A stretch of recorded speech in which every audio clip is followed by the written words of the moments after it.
in the process of powering up my 1982 Jeep Grand Cherokee. I haven't started in a while, so we gotta prime it a little bit. See if I can document this a little bit.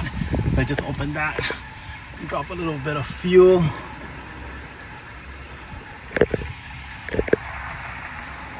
Okay, that should go. Oh. Now let's fire it up and see how it sounds. Haven't started it in a while, but see if we can document this whole thing. And hopefully it'll start in one go. 1982. Beautiful car. I just haven't taken care of it in a little bit. So we're gonna fire it up and see. Here it is. First start from prime. Let's see if it starts.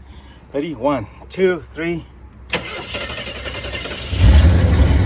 Come on, come on, come on, come on. Ah, I gotta prime it a little bit more. I gotta prime it more. Let's prime it more.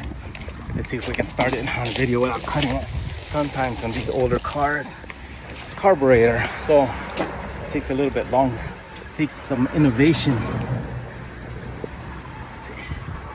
1, 2, 3,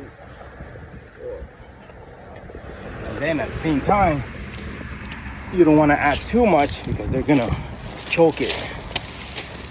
All right, here we go. Let's see. Ready? Let's see if we can get this started.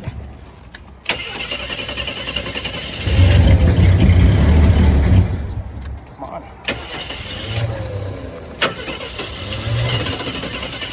Oh, there's so much. I wonder if it needs fuel. Let's do it one more time. Now I'm gonna have to do it outside the camera. Doesn't want to work with me right now. And of course, all you people with modern cars don't know how to appreciate cars like this.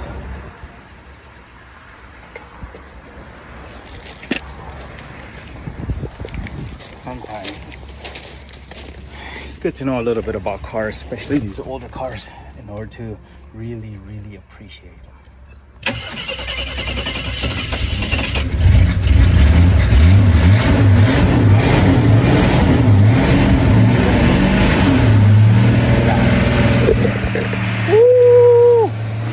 Yeah, that belt's squeaking because it hasn't been powered up in a while, but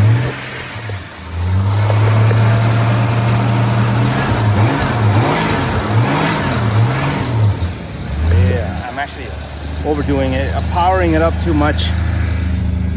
It's not good because it's a cold start. It hasn't been started in a while. I was just showing off a little bit.